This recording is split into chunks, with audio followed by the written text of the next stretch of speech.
இந்த ஷைத்தானுடைய வஸ்வசாக்கள் எந்த அளவிற்கு ஒரு மனிதனை கொண்டு சேர்க்கும் என்று ஒரு நீண்ட நிகழ்வு. இப்னு மஸ்ஊத் ரலியல்லாஹு தஆலா அன் புர்சீசா என்கிற ஒரு மனிதர் என்று சொல்கிறார். இவர் பனி இஸ்ராயீல் காலத்தில் வாழ்ந்த ஒரு மிகப்பெரிய ஆபித், மிகப்பெரிய வணக்கஸ்தாலி, நல்ல அல்லாஹ்வை வணங்கக்கூடியவர். அப்போ அந்த ஊரில் ஒரு 3 சகோதரர்கள் 4 சகோதரர்கள் ஹஜ்ஜுக்காக பயணம் செய்வதற்காக நியத்து வைத்திருக்கிறார்கள். ஆனால் அவர்களுக்கு ஒரு சகோதரியும் இருக்கிறார். அப்போ இவர்கள் 4 அல்லது 3 ஹஜ்ஜுக்கு செல்ல வேண்டுமெனில் சகோதரி யாருடைய பொறுப்பிலாவது நாம் விட்டு செல்ல வேண்டும். இப்போ ஊர்ல எல்லா மக்களும் மோசடிக்காரர்களாக இருக்கிறார்கள், நம்பிக்கையற்றவர்களாக இருக்கிறார்கள். ஆனால் புர்சீசா மட்டும் ஒரு சிறந்த மனிதராக இருக்கிறார், நல்ல அல்லாஹ் வணங்கக்கூடிய மிகப்பெரிய ஒரு ஆபிதாக இருக்கிறார். உடனே புர்சீசா இடத்தில் அந்த 4 சகோதரர்கள் வந்து என்னுடைய தங்கையை நீங்கள் பார்த்துக் கொள்ள வேண்டும், நாங்கள் ஹஜ்ஜுக்காக செல்கிறோம் என்று சொல்கிறார். புர்சீசா தன்னுடைய வீட்டுக்கு அருகாமையில் ஒரு இடத்தை அமைத்து அந்த பெண்ணை தங்க வைக்கிறார்.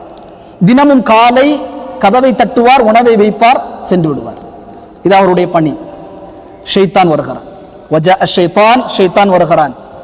ஃபி கல்பி, அவனுடைய கல்வி, மின வஸ்வசா, வஸ்வசாவோடு வருகிறான். வந்து சொல்கிறான், புர்சீசா அந்த பெண் உள்ளே இருக்கிறான், நீ உணவை வைத்து விட்டு செல்கிறாய், சலாம் சொல்லேன். சலாம் சொல்லிவிட்டு அந்த கதவை திறந்து உள்ளே உணவை வையே. அவர் ஆமா சலாம் சொல்ல வேண்டுமே, அந்த பெண்ணை பார்க்க வேண்டுமே என்று சொல்லி கதவை துறக்குகிறான், சலாம் சொல்கிறான். என்ன ஆகும்? பார்வைகள் மிக பெரும் அளவு ஷைத்தானுடைய வீரியமிக்க அம்புகள் அந்த பெண்ணுடைய அழகில் மயங்கி விடுகிறான். நாட்கள் செல்லுகிறது. ஒரு கட்டத்தில் ஷைத்தான் வருகிறான், படியே சலாம் சொன்னால் என்ன, உன்னுடைய ஆசை நீ தீர்த்து கொள்ள வேண்டாமா?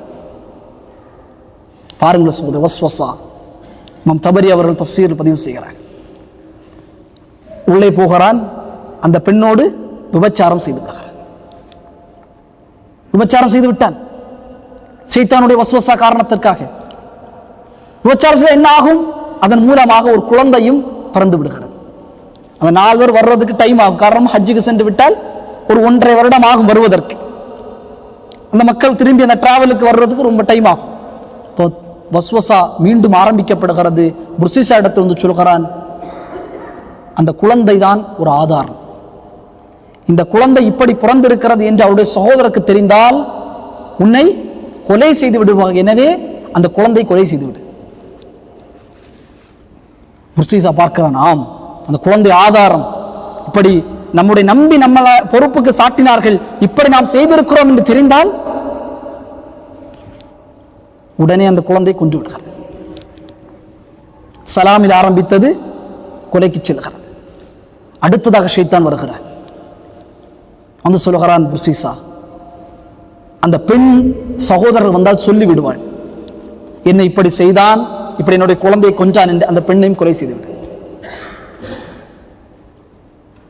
அவன் பார்க்கிறான், கொலை செய்ய வேண்டும், பெண்ணையும் கொலை செய்து விடுகிறான்.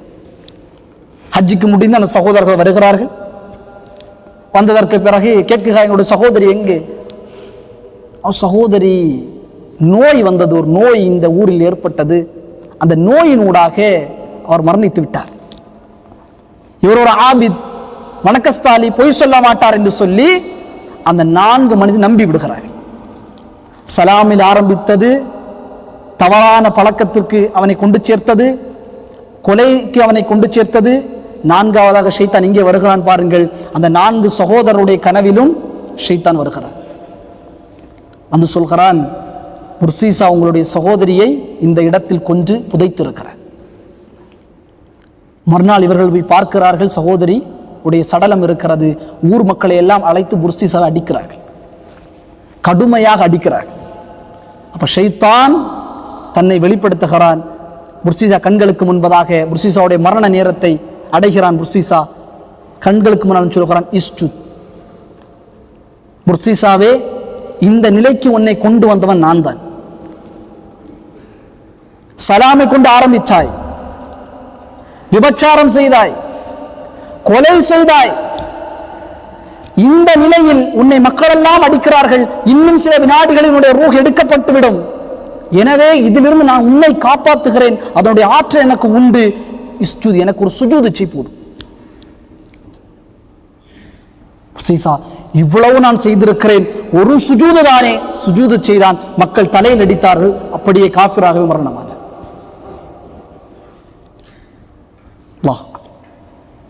நாம் தவறியவர்கள் பதிவு செய்யக்கூடிய செய்தவர்கள்.